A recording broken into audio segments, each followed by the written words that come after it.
सज्जनों, आज हम परमपिता परमात्मा के मुख्य नाम ओम पर चिंतन करते हैं। परमात्मा असंख्य गुणों वाला है, उसके गुण और कर्म असंख्य और अनंत हैं। इसलिए उस परमात्मा के नाम भी असंख्य हैं, अनंत हैं। लेकिन उन सब नामों में परमात्मा का जो मुख्य नाम है वो ओम है। इस ओम का अर्थ होता है सर्वरक्षक, अर्थात वह परमात्मा सबकी सब प्रकार से सदा से रक्षा कर रहा है। ऐसे परमात्मा को जो सदा से सबकी रक्षा कर रहा है, उसको याद करना, उसको स्मरण करना और उसके प्रति कृतज्ञता ज्ञापित करना हम सबका धर्म बनता है। इसलिए हमें नित्य प्रति प्रातः और सायं उस परमात्मा के इस मुख्य ओम नाम का जाप करना चाहिए। हमारे ऋषियों ने लिखा है तद जपस तदर्थ भावनम, अर्थात हम जैसा जाप करते हैं वैसी हमें भावना भी बनानी चाहिए।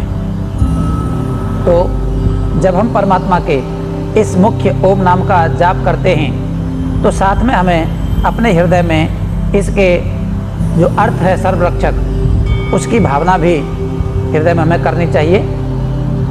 इस भावना को हृदय में बनाने का एक लाभ होता है, और लाभ क्या है? जब हम परमात्मा के इस ओम नाम का जाप करते हैं और इसके भाव का, अर्थ का चिंतन करते हैं तो हमें यह अनुभव होता है कि जो परमात्मा सर्वरक्षक है, सबकी सब प्रकार से रक्षा कर रहा है, तो निश्चित रूप से वह मेरी भी रक्षा कर रहा होगा। कर रहा होगा नहीं, कर रहा है। महानुभाव, मनुष्य के जीवन में दो बड़े दोष हुआ करते हैं, या ये समझो कि हमें रास्ते से भटकाने के कारण बन जाते हैं। उनमें एक है भय और दूसरा है अहंकार। लेकिन जो व्यक्ति परमात्मा का नित्य प्रति जाप करता है,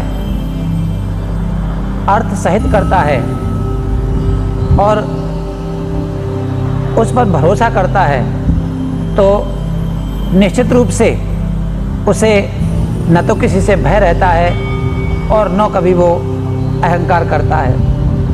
भय यूँ नहीं रहता, उसे पता है कि परमात्मा सर्वरक्षक है, सबकी सब प्रकार से रक्षा कर रहा है। तो जब परमात्मा जो इस संसार की सबसे बड़ी शक्ति है, जो इस संसार को बनाता है और चलाता है, जब वो मेरी रक्षा कर रहा है, तो बताइए मुझे भय किससे होगा? क्यों होगा? कौन सी ऐसी शक्ति है जो परमात्मा से ऊपर हो, जो मेरा अहित कर सके, मुझे नुकसान पहुंचा सके, मुझे दुख दे सके? हम प्रातःकाल और सायंकाल जब ये चिंतन करते हैं, जाप करते हैं, तो हमारी भावनाएं परिपक्व होती हैं, हमारा भरोसा और सुदृढ़ मजबूत होता है, और हम भय नामक इस दोष से सदा सर्वदा के लिए मुक्त हो जाते हैं। दूसरा दोष अहंकार का होता है। जब व्यक्ति के पास शक्ति और सामर्थ्य होती है, तब वो लोगों को दुख देना शुरू कर देता है। सोचता है अब मेरा कोई क्या बिगाड़ लेगा, मैं जो कुछ करूं वो करूं, मेरे पास ताकत है। लेकिन अगर वह भी परमात्मा के इस मुख्य नाम का अर्थ सहित जाप करे और उसे भरोसा हो कि वह परमात्मा सबकी सब प्रकार से रक्षा करता है, तो भला जब मैं किसी को दुख देने की सोचूंगा, किसी को नुकसान पहुंचाने के बारे में, हानि पहुंचाने के बारे में विचार करूंगा, तो उसी समय मेरे हृदय में एक भाव आएगा, अरे तू किसी का क्या बिगाड़ सकता है? परमात्मा सबकी रक्षा करता है, वो सर्वरक्षक है, तो भला वो जिसकी रक्षा कर रहा है उसका तू क्या बिगाड़ लेगा। अगर मैं अपने प्रति भरोसा कर सकता हूँ कि परमात्मा मेरी रक्षा कर रहा है, तो मुझे यह भी भरोसा अपने आप हो जाएगा कि वो परमात्मा उसकी भी रक्षा कर रहा है जिसको मैं दुख देना चाहता हूँ। और ऐसा व्यक्ति जो परमात्मा के इस प्रकार से जाप करता हो, ध्यान करता हो, मन में भावनाएं बनाता हो, परमात्मा के सर्वरक्षा स्वरूप पर भरोसा करता हो, भला वो स्वयं के लिए अगर किसी से डरेगा नहीं, भयभीत नहीं होगा, तो निश्चित रूप से वो किसी दूसरे को भी दुख देने का प्रयास नहीं करेगा। उसे पता है परमात्मा सबकी सब प्रकार से रक्षा कर रहा है। तो ये जो दो दोष हमारे जीवन में बहुधा आ जाया करते हैं, इन दोनों दोषों से वह व्यक्ति मुक्त हो जाता है जो परमात्मा के इस ओम नाम का जाप करता है।